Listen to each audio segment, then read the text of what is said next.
Today we will start atomic structure.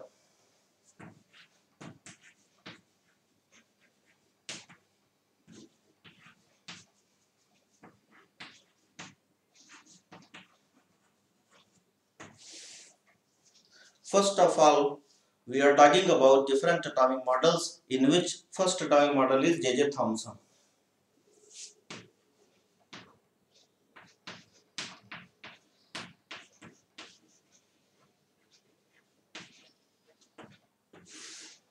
According to this model, atom का shape watermelon जैसा होता है और वाटरमेलन के इनसाइड जो ब्लैक सीड्स इम्बेडेड होते हैं वो एटम के इनसाइड इलेक्ट्रॉन को रिप्रेजेंट करते हैं और जो रिमेनिंग पार्ट होता है एटम का वो ब्लैक वो पॉजिटिव चार्ज जैसा बिहेव करता है।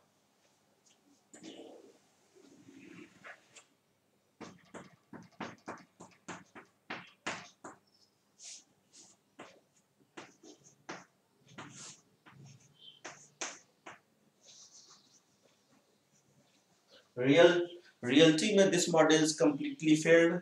ये ऐसा कुछ नहीं होता है। तो इसको क्यों पढ़ते हैं?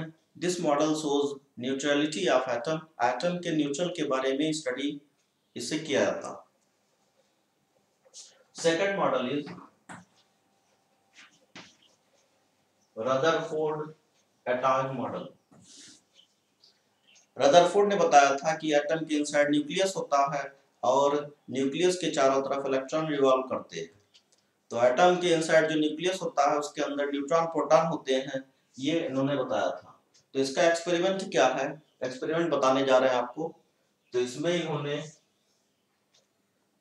एक अल्फा सेंसिटिव स्क्रीन लिया और इसमें बहुत सारे अल्फा पार्टिकल्स पास कराए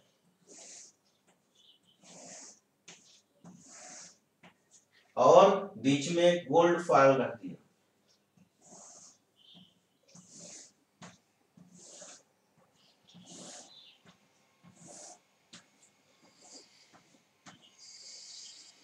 अब मोस्टली अल्फा पार्टिकल्स ये पास हो गए।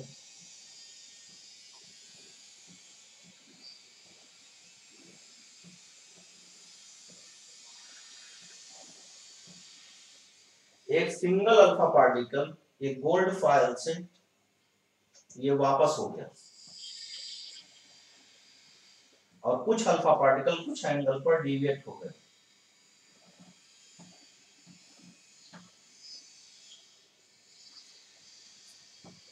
गोल्ड फॉयल क्यों लेते हैं? गोल्ड फॉयल इसलिए लेते हैं, गोल्ड मेटल की मैलेबिलिटी सबसे ज्यादा होती है। इसको थिन शीट के फॉर्म में कन्वर्ट कर सकते हैं। इससे 1 और 2 एटम के बारे में हम स्टडी कर सकते हैं। अब इसमें एक क्वेश्चन है कि जब न्यूक्लियस के चारों तरफ इलेक्ट्रॉन रिवॉल्व करते हैं तो जो अल्फा पार्टिकल होता है उसको वो इलेक्ट्रॉन से क्यों नहीं कोलिजन होता है? उसका रीजन है अल्फा पार्टिकल और इलेक्ट्रॉन दोनों में इलेक्ट्रॉन काफी लाइट होता है, अल्फा पार्टिकल हैवी होता है, इसलिए उसमें कोलिजन नहीं होता। अब इसमें न्यूक्लियस है, इलेक्ट्रॉन्स इसके चारों तरफ रिवॉल्व करते हैं। जब इलेक्ट्रॉन रिवॉल्व करेंगे तो एनर्जी रिलीज करेंगे और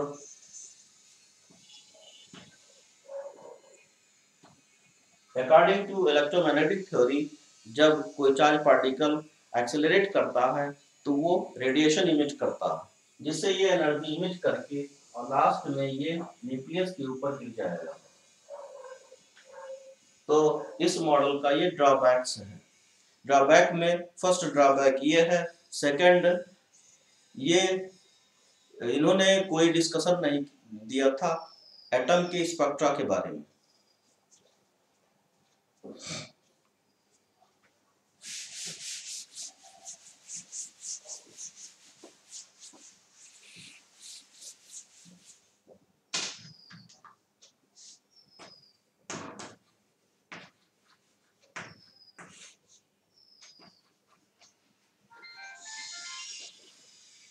third model is Bohr's model. Bohr model इन्होंने, this is most important model of this chapter. इन्होंने बताया था कि एटम के इनसाइड वो तो न्यूक्लियस के बारे में रदरफोर्ड ने बताया था कि एटम के इनसाइड न्यूक्लियस होता है, इलेक्ट्रॉन रिवॉल्व करता है डिफरेंट ऑर्बिटल्स में। लेकिन इन्होंने बताया था कि इलेक्ट्रॉन उसी ऑर्बिट में रिवॉल्व करेगा जिसका एंगुलर मोमेंटम क्वांटाइज होता है।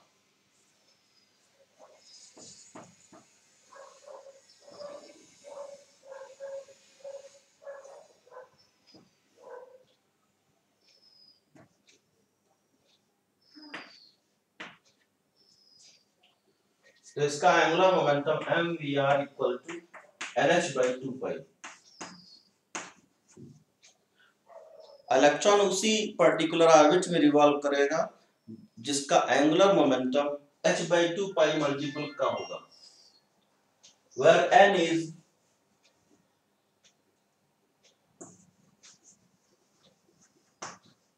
is natural number, n equal to 1 2 3 and so on. Also n represents number of orbits, number of orbits. This is first postulate.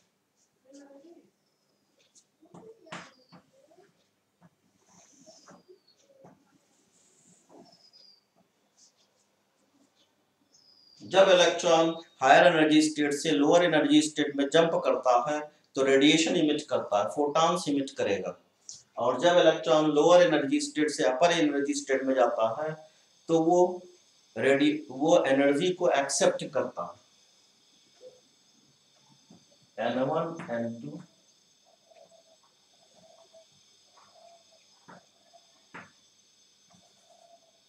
Electron जब यहां से और इसमें जंप करेगा तो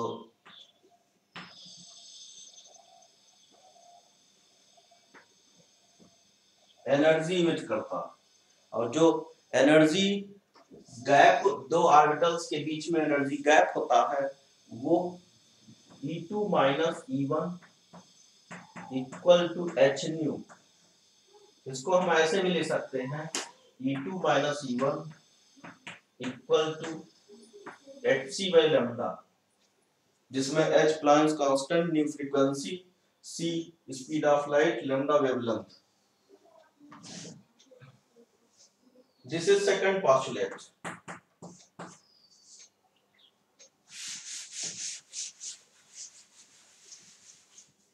Bohr's model is valid for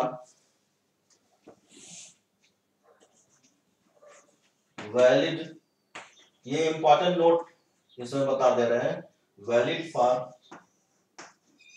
single electron system,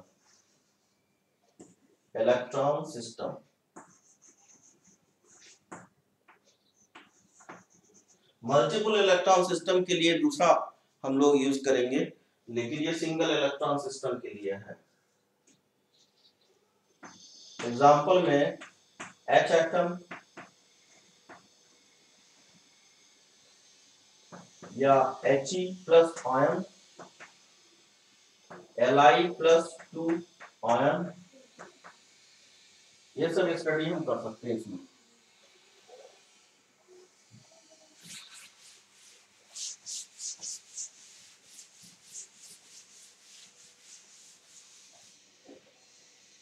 अब हम आपको बताने जा रहे हैं कि इलेक्ट्रॉन जो रिवॉल्व करता है वो न्यूक्लियस से कितने डिस्टेंस पर होता है। जैसे फर्स्ट ऑर्बिट में रिवॉल्व करेगा तो रेडियस क्या होगा, सेकंड ऑर्बिट का रेडियस क्या होगा, उसकी स्पीड क्या होगी, स्पीड के बाद हम उसका टाइम पीरियड, वन रेवोल्यूशन में टाइम कितना लगेगा, उसकी फ्रीक्वेंसी क्या होगी, एंगुलर फ्रीक्वेंसी क्या होगी, काइनेटिक एनर्जी क्या होगी, पोटेंशियल एनर्जी क्या होगी, टोटल एनर्जी क्या होगी, ये सब स्टडी करने जा रहा है। तो फर्स्ट रेडियस, तो रेडियस के लिए हम क्या करेंगे कि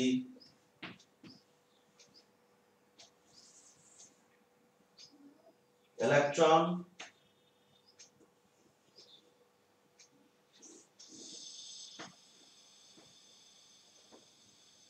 इसकी सपोज वेलोसिटी vn है और इसका रेडियस rm है। तो according to Bohr's theory, first postulate is m e mass of electron, bn rn equal to nh by 2 pi। ये फर्स्ट इक्वेशन हो जाएगा। इलेक्ट्रॉन पर फोर्स कितना लगेगा, तो इसको हम Ze ले लेते हैं। Z is atomic number and E is electronic charge. तो इसके बीच में फोर्स फाइंड करेंगे। तो force K Ze into E upon Rm square equal to, ये सेंटीमीटर फोर्स प्रोवाइड करेगा, M E Vn square upon Rm। This is second equation.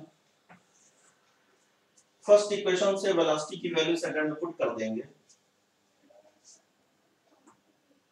तो Vn equal to nh upon 2 pi me Rm, और इसकी value इसमें put करेंगे। तो ये हो जाएगा K Ze square upon Rn square equal to me n square h square 4 pi square me square Rn square into Rm।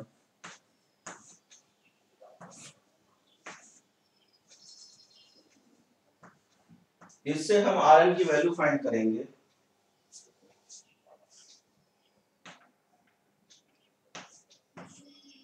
Rn equal to n square h square by 4 pi square me k Ze square. तो इसको हम ऐसे भी लिख सकते हैं, Rm is directly proportional to n square by z भी लिख सकते हैं। इसमें n number of orbitals, h Planck's constant, pi constant, me mass of electron, k, ये k की वैल्यू 9 into 10 power 9 होती है, z एटॉमिक नंबर, इस सब की वैल्यू पुट करेंगे तो Rn की वैल्यू इतनी आती है 0.529 angstrom into n square by z।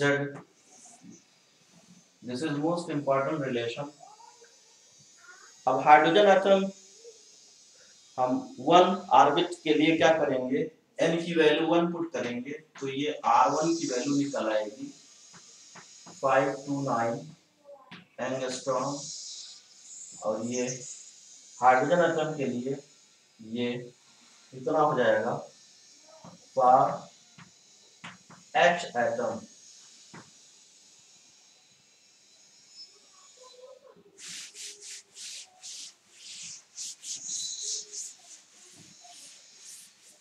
ऐसे आप सेकंड ऑर्बिट के लिए क्या करेंगे, R2 इक्वल टू 0.529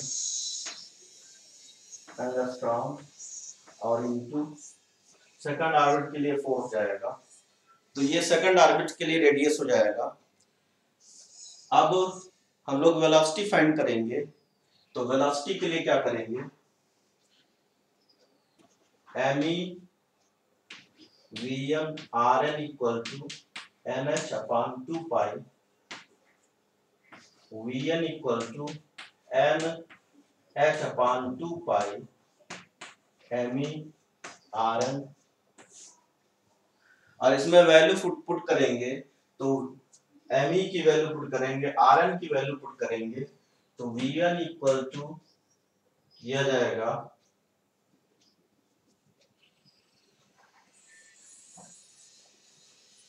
Rn की वैल्यू पुट करेंगे तो यह जाएगा Z बाय n आ जाएगा, ये proportional to Z by n, या इसकी वैल्यू आएगी Vn equal to 2.18 into 10⁻⁶ centimetre पर सेकेंड और Z/m ये वैल्यू आएगी।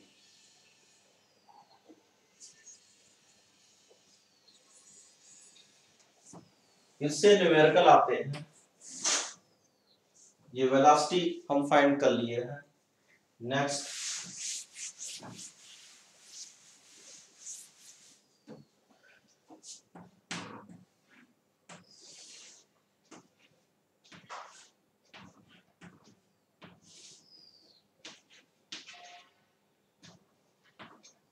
अब इसमें आप फाइंड करेंगे काइनेटिक एनर्जी। तो kinetic energy equal to half mE/v/n²। ये काइनेटिक एनर्जी का एक्सप्रेशन है। Vn की वैल्यू आप पुट करेंगे, मास की वैल्यू पुट करेंगे और इलेक्ट्रॉन वोल्ट के फॉर्म में जब इसकी वैल्यू पुट करेंगे तो जूल के फॉर्म में आएगा आंसर और उसको 1.6 × 10⁻⁻19 से डिवाइड करेंगे तो इलेक्ट्रॉन वोल्ट के फॉर्म में आएगा। तो इसको फाइंड करेंगे तो ये इतना आता है 13.6 इलेक्ट्रॉन वोल्ट और इनटू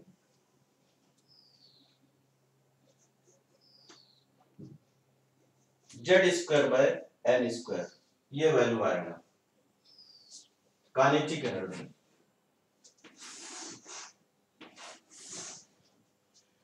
ऐसे पोटेंशियल एनर्जी फाइंड करेंगे। इसके लिए क्या करेंगे, पॉजिटिव चार्ज Ze होता है, E इसके बीच में डिस्टेंस Rn है, तो पोटेंशियल एनर्जी इक्वल टू, इसमें जैसे दो चार्ज पार्टिकल हैं, एक की वैल्यू Q1 एक की value Q2, distance between them is R, तो इसके बीच में जो पोटेंशियल एनर्जी होगी वो potential energy equal to K Q1 Q2/R, ये फॉर्मूला होता है पोटेंशियल एनर्जी का। ये इसमें यूज करेंगे तो पोटेंशियल एनर्जी आएगा K, माइनस साइन लगाएंगे इलेक्ट्रॉन की वजह से, Ze²/Rn और इसमें सबकी वैल्यू पुट करेंगे, Rn की वैल्यू पुट करेंगे तो ये आएगा -27.2 इलेक्ट्रॉन वोल्ट इंटू Z²/n², ये वैल्यू आएगा पोटेंशियल एनर्जी का।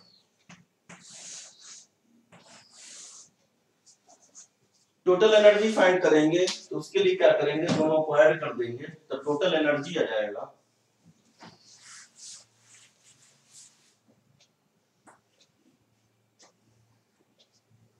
Total energy equal to Ke plus P -13.6 और ये हो जाएगा Z²/n² इलेक्ट्रॉन वोल्ट के फॉर्म में आएगा। ये टोटल एनर्जी को हम E से रिप्रेजेंट कर दे रहे हैं।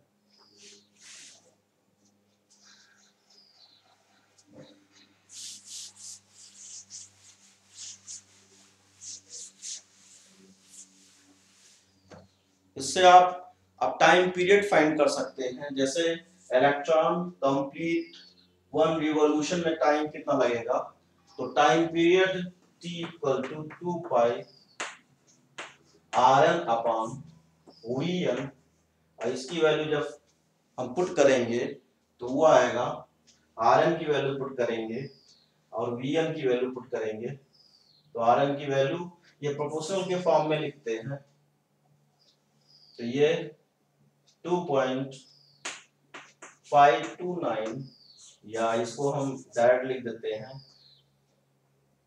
Z/n²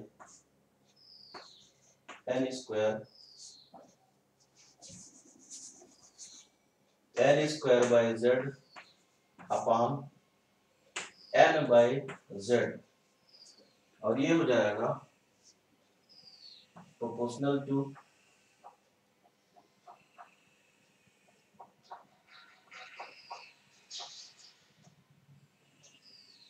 n²/z², तो ये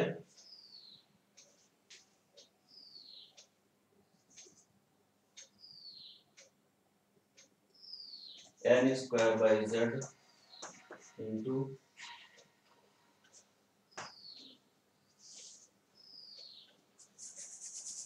ये z बाय n होता है, तो z by n by z ये proportional to n cube by z square, इसको हम ऐसे लिख सकते हैं।